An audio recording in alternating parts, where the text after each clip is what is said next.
Hi, it's Mark from Remarkable Speaking. I'm here with Bernie Pawlik, Pawlik Automotive in Vancouver, Vancouver's best auto service experience, 24-time winners, best auto repair in Vancouver, as voted by their customers.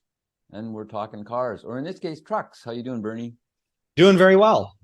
So today's victim is a 2017 GMC Canyon Denali diesel. What was going on with this vehicle?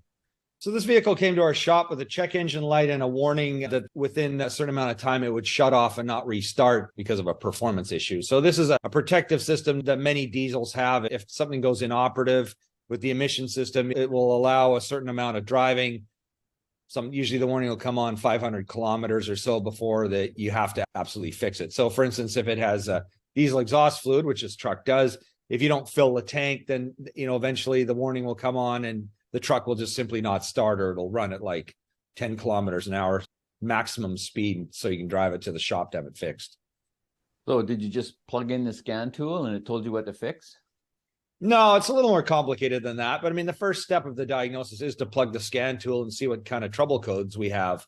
So we did that, and there was 3 codes stored. I'll actually just get into the picture portion of this right away. So there's our truck.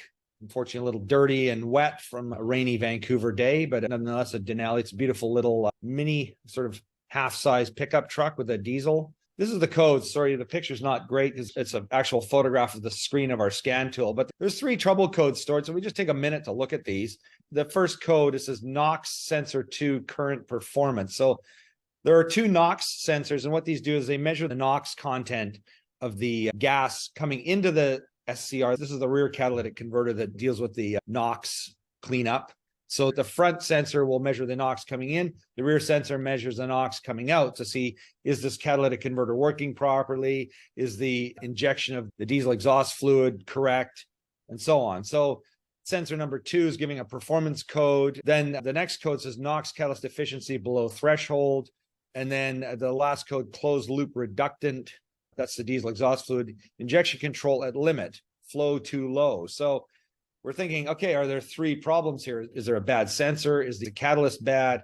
Is the fluid not being injected properly? And so this is where we have to determine, this is where the diagnosis takes on a higher level of work. So we have databases to look at different codes, see what they do, factory information. We look at the diagnostic charts, look at these items, figure out what it is. And so the first place we knew to start with was the actual NOx sensor was not performing properly. This code, this P11DC, is often caused by bad NOx sensor. So we replaced the rear NOx sensor. That was the first part of our process. So with 3 trouble codes, do you just have 3 things to replace, or how does this play out? Yeah, as I was saying, so you could think, yeah, if you go in the theory, oh, you just plug the machine in and just do whatever it is, it seems like there'd be 3 things that aren't working properly. But everything actually led, and this is where the diagnosis and the skill of what we do as technicians comes into play, is what is causing what to happen. And sometimes you might have like 10 codes and they're all caused by one thing, but you may also have 10 codes and they're caused by 3 different malfunctions, or one thing will lead to another. And so especially with a diesel, it's really important to fix things as they occur. So the light comes on, you don't want to wait. Of course, this one actually has an urgent message, so you don't have much time, but we do run into a lot of diesels where people may have been driving with the check engine light on for a while. And then all of a sudden they've accumulated a bunch of problems because this component isn't functioning. It soots up this thing. And so after that, you're in for like a $5,000 or $10,000 repair bill. We've seen it on quite a few different diesels. So if you have one, the light's on, get it fixed right away, deal with that. And it'll probably save you money. Anyways, to make a long story short, first thing we started with was the NOx sensor, cleared the codes, and that basically eliminated that performance code. We took it on a road test, but there was still the warning light on for the shutdown of the system. And what had happened, of course, is that there's a reset procedures that required to be done to make sure that everything was reading properly. So the next step in the repair procedure is to go out, run a regen on the diesel particulate filter. And then after that, there's resetting procedures for the other components. So it's fairly involved. It's not just a matter of we bolt the sensor in and away you go. There's a number of resetting procedures that take quite a bit of time to do afterwards. So I think I've rambled on a bit there. I have actually another picture too. So there's our codes. The other picture is the actual NOx sensor. So this is the actual NOx sensor. It looks a lot like an oxygen sensor, and it actually does have oxygen sensing capabilities. But what's different about this is the actual sensor. I'm moving my mouse pointer around here. This is the actual sensor that screws into the exhaust pipe. From there, it actually screws into this little module here. This is all attached. It doesn't come apart. The wiring harness of the vehicle attaches over this point where I'm moving the mouse pointer.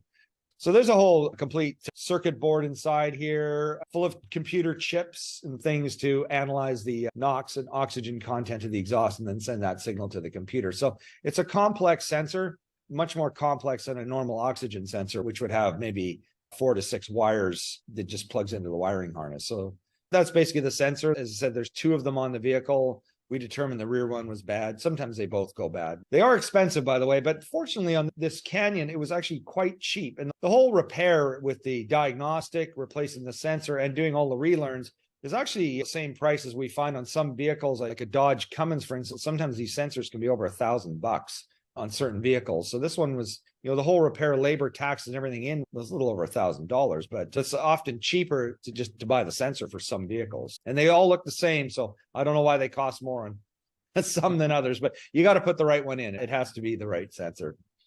So you mentioned that it was a little bit involved in resetting the computers to get everything working properly. Yeah, it's a finicky process of running one reset procedure, then another one, and doing them all in the right order. And sometimes it takes us more than a couple of tries to get it all right. It took a little while, but it all got done and it worked great afterwards.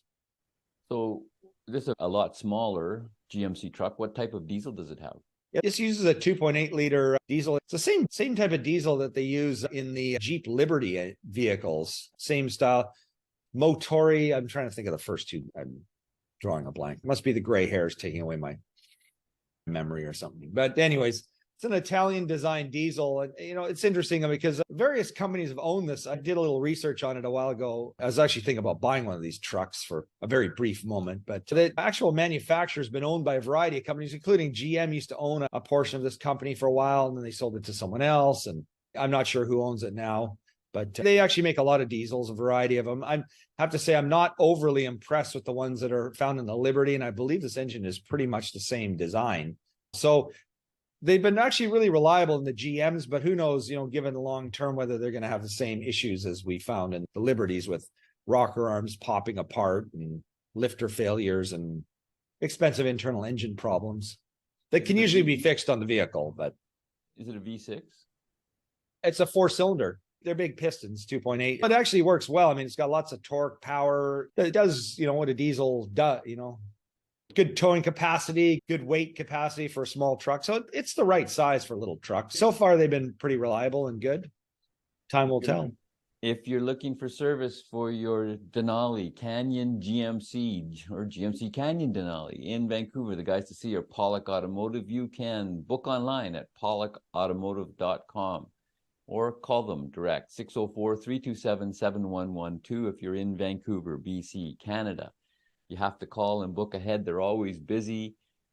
Thanks so much for watching and listening. We really appreciate it. And thank you, Bernie.